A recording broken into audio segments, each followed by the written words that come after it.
I'm scared. I mean, I'm doing this. No, that's stupid. I'm not sure if that's a word, but not cohesive. Oh my goodness, I'm so into that chocolate ice. Excuse me. You want to start designing your logo in black and white. Then you want to take your logo and see it big, medium, and small. And a good logo is still legible even when it's small and in one color. Now, once you have the black and white version of your logo, then you can start adding color to it. And that right there is really going to help.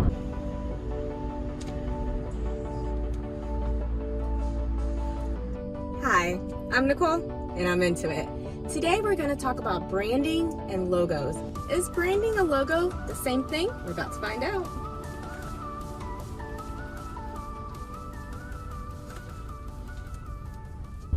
All right, so branding and logos, is that the same thing? The answer is no, but a logo is part of the branding, just like marketing isn't sales or sales isn't marketing. Sales is part of marketing, just like a logo is part of branding. I think a great analogy for branding is like team spirit or like school spirit.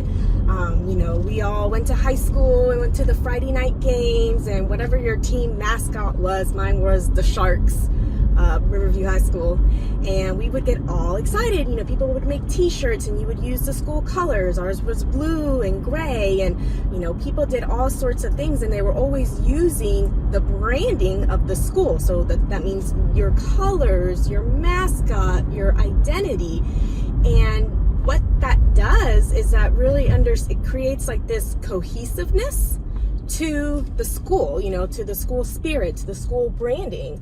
And I think anyone can understand that. So in that aspect, all of those things, so the colors, the mascot, the whatever it is, football, all those things cohesively create the branding for that school.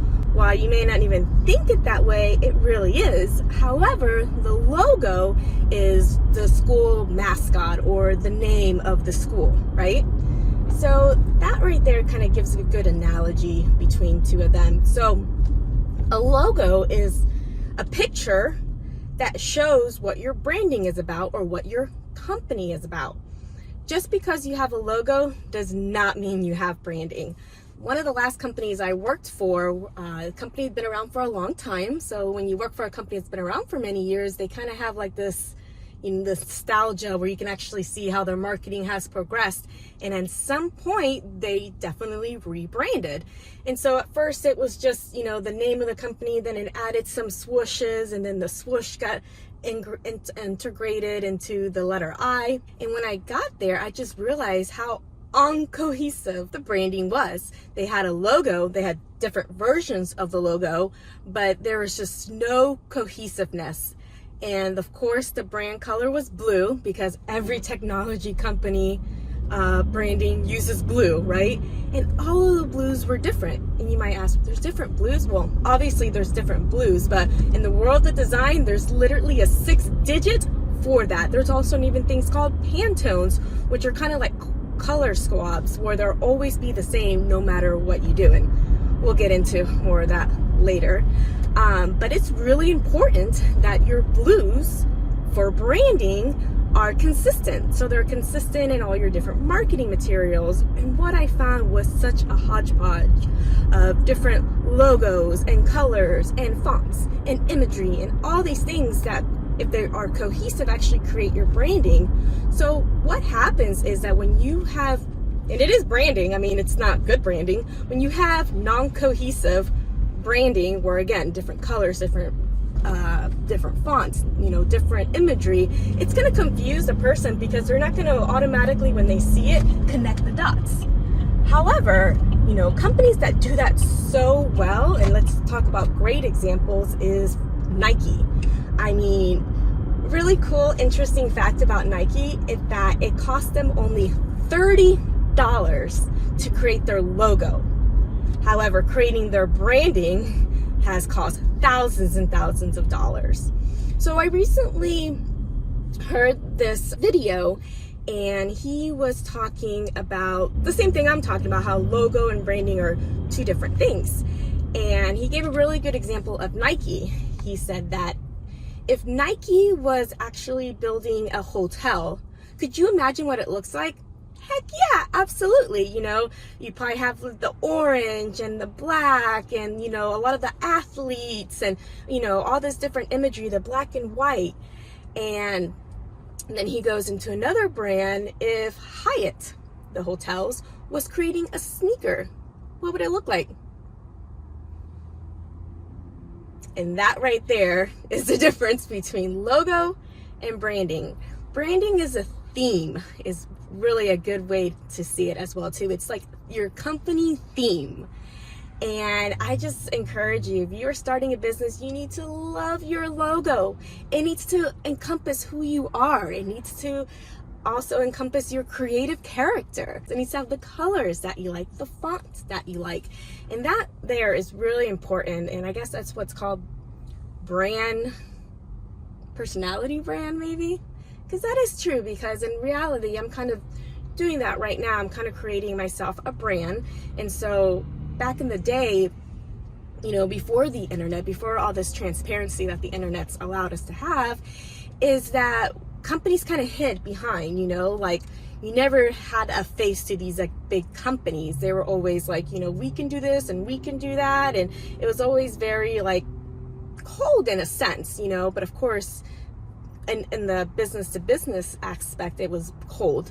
Of course, in the business to consumer, it was a little bit more friendly, and that's where, you know, celebrity endorsements and those types of marketing strategies applied to the business to consumer market.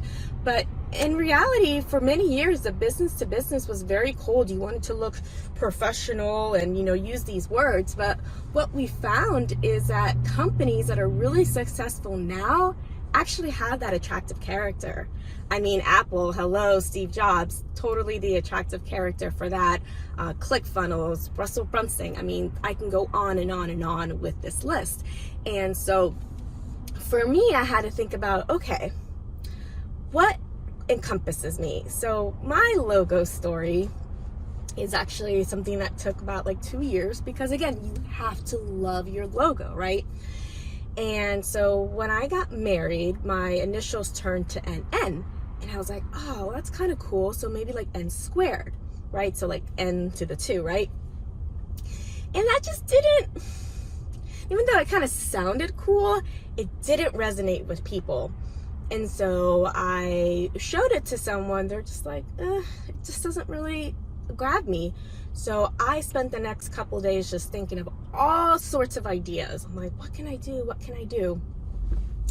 And then sometime before that, I was at I think it was a tax attorney or tax advisor. And when he saw the name of my company, he goes, N2. I'm like, oh, no, it's N squared. He goes, oh, okay. He's like, well, you know, there's companies that are called like Into Pools and Into this. And I'm like, huh, that's interesting, because I'm into marketing, right? Like originally it was N Square Marketing and Designs.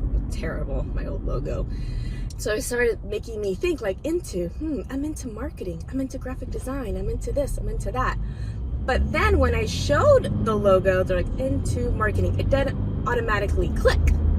So that's when I added the into it. Like, how many times do you say you're into something? Like, oh my goodness, I'm so into that chocolate ice cream, or I'm so into this lip gloss, girl. You know, and so into means that you're passionate about it. And so that's kind of the creation of my brand, Into It Marketing. Well, I'm from Florida. I actually Puerto Rico, but I'm from the beach basically. Everywhere that I've lived has beaches galore. And I just always enjoy going to the beach. I just feel it's relaxing, and it's just all these different things. And so I wanted to encompass that in my brand. And so around my logo, Into It Marketing, there is also like this swoosh thing around it, and it's kind of referring to the ocean. And so, and then of course the colors, there were like this aqua color and this navy, which of course were also my wedding colors. I got married on the beach at Clearwater, and you know, of course that's actually a really good way to start the exercise. So let's just say you're a woman and you're thinking of your company and you're thinking about colors and branding. Think about your wedding. If you had, like how most of us have wedding, you had a theming to your wedding, right? We all have it. And so whether it was the farmhouse or the beach or the church or what time of season it was, you know, was it like fall? Did it have fall colors? Was it spring? Was it blue? Was it rainbows? And that would really get some ideas. And so it's kind of funny, I think about my wedding theming and how it really does encompass them now with my professional branding. And so, but just to go back to the point about branding and logo, and is that branding is so much more important than your logo. And the thing is that your logo, it could literally just be the name of a company. I mean, look, there are so many like that. Ross. Branding is so much more important than your logo. A lot of companies spend all their time on their branding, and their logo, while a lot of the process does start with a logo, some of it it's just literally the name of the company. You know, pet supermarket, you know, I'm just trying to look around here, racetrack. They're just the name of it. Target, I mean, it does have a little icon, and that's a good way to distinguish it. But yeah, I mean, it's just the name of the company and your branding. And a lot of times people are like, oh, we don't need a logo, we don't need a logo. Okay, well, what they're really saying is that we don't need an icon. In the world of digital media, you do need some kind of icon. And the best kind of icon, if you just want to use the name of your company, it's just literally a circle with the first name of your company. And you can get a little creative with that.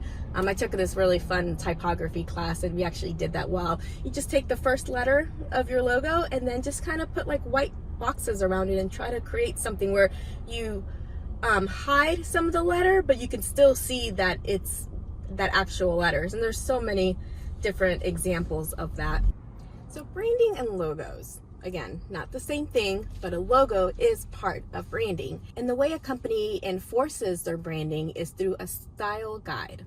So a style and branding guide is a documentation that has everything about the branding. So it's going to have the actual logo in there. It's going to have the colors, and it's going to have the colors in all sorts of aspects. It's going to have the hex code for it. It's going to have the Pantone for it. It's going to have the RGB, the CMYK. And then it's also going to have fonts as well too. And so, and it even goes into, okay, these are used for headlines, these are used for text, this is used for the web, this is used for print. I mean, and it can go really, really detailed as far as the different fonts. And with colors, you're going to have your primary colors. And so your primary color is usually 2 to 3, and it's the color of your, whatever your logo's in. And then you're going to have secondary colors you're going to use more for accent. And so by having a style guide that shows your logo, it also shows your logo in one color, that is so important. I think that is probably the biggest mistake I see when it comes to logo design, is that they start out designing it in color. In reality, you want to start designing your logo in black and white. Then you want to take your logo and see it big, medium, and small. And a good logo is still legible even when it's small and in one color. Now, once you have the black and white version of your logo, then you can start adding color to it. And that right there is really going to help in your branding, where you put your logo, because how many times, and we've all seen it, have someone that created their logo in their backyard, you know what I mean, their nephew that just graduated college or graduated high school, or literally someone not talented, or you did it yourself and, you know, in paint. Oh yeah, I'm sure a lot of logos have been created in paint. And they take that logo and they put it in the background of some like image that's busy, and you can even read the logo. I mean, it is insane. I actually recently saw this with someone I actually work with, and it just makes me like cringe. I mean, I didn't do the branding, and so I'm sorry, I didn't do the logo. Have tried to incorporate the branding for the company. And recently I've had the opportunity to create a branding style guide for an agency for the VA. So that was very fun, and they love it because for a long time they just kind of been putting together things and it has no cohesiveness or look or feel. And once you get that with a company, and I feel that right there, branding and a style guide is what really distinguishes a mom and pop to a big company. And style guides can actually be super comprehensive. I think, big companies like Apple and Nike, I think it's like 100-page document. And in reality, you can have a style guide that's 1 page. So again, it's also kind of like a marketing plan. A marketing plan is like that. A marketing plan can be 1 page or it can be 100 pages. And so same principle applies with your style guide.